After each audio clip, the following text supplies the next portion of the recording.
Noong unang panahon, sa isang malawak na mapayapang lupain ng Visayas at Mindanao, may dalawang higanti na kilalang kilala sa kanilang lakas at tapang. Si Apo na tagabantay ng timog at si Kanlaon naman ang matapang na higanti sa Hilaga. Sa simula sila ay magkaibigan, ngunit kalaunan ay nagkaroon sila ng matinding alitan. Walang nakakaalam kung ano talaga ang pinagmulan ng kanilang pagtatalo. Sabi ng iba dahil ito sa agawan ng lupa. Sabi naman ng ilan dahil sa isang diwata na parehong iniibig ng dalawang higanti.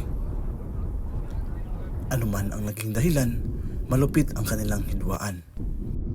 Sa galit nila nagsimulang magbatuhan sina Apo at Kanlaon. Kumuha sila ng malalaking tipak ng bato mula sa bundok, ilog at kahit sa ilalim ng lupa.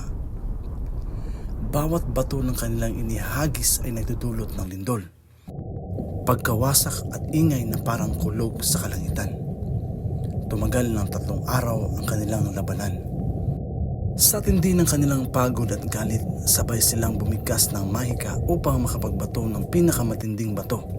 Mga batong may apoy at kulog, ngunit sa sandaling iyon, bumaliktad ang kanilang kapangyarihan. Tumama sa kanilang mismo ang sariling bato. Gumuho ang lupa at nagdilim ang langit at sabay bumagsak ang dalawang higanti sa lupa. Sa kanilang pagbagsak, lumindol at nagkaroon ng malaking pagbabago sa anyo ng daigdig. Sa lugar kung saan bumagsak si Apo, umangat ang lupa at naging bundok. Apo, tahimik ngunit matatag. Waring nagpapahiwatig ng kanyang muling kapangyarihan at kapahingahan. Samantala sa lugar kung saan bumagsak si Kanlaon, sumiklab ang apoy at puso. At mula noon, unti-unting nabuo ang bundok Kanlaon, isang bulkan na hanggang ngayon ay muling nagpapakita ng galit ng higanti.